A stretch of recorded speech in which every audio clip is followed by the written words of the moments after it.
داستانی خیلی تکان دهنده است. همه جا هم گفتم شیخ ادهم یکی از عارفین بزرگه، از مسیری رد می شد این عارف بزرگ، گل به روی شما یک جوان یهودی طول سگی به زنجیر کشیده بود، دنبالش راه افتاده بود، میخواست که شیخ رو تحقیر بکنه.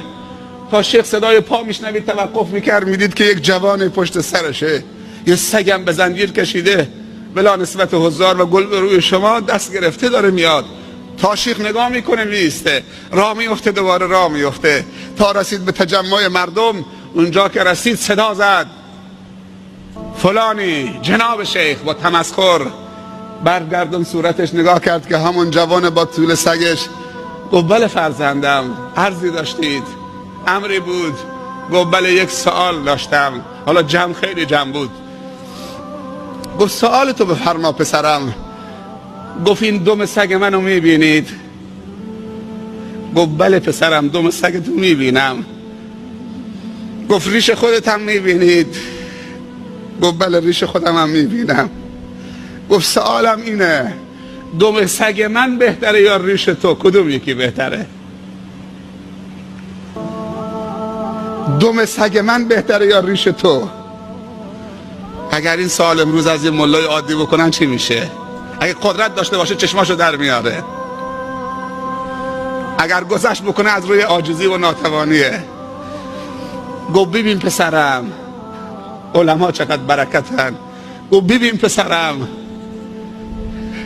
ما یک قاعده داریم، اگر ریش من خدایی باشه، ریایی نباشه، روز قیامت خودم و ریشم تو بهش باشه، ریش من از دم سگ تو بهتره. اما اگر ریش من خدایی نباشه، ریایی باشه و خودنمایی باشه، روز قیامت خودم و ریشم تو جهنم باشم، دم سگ تو از ریش من خیلی بهتره.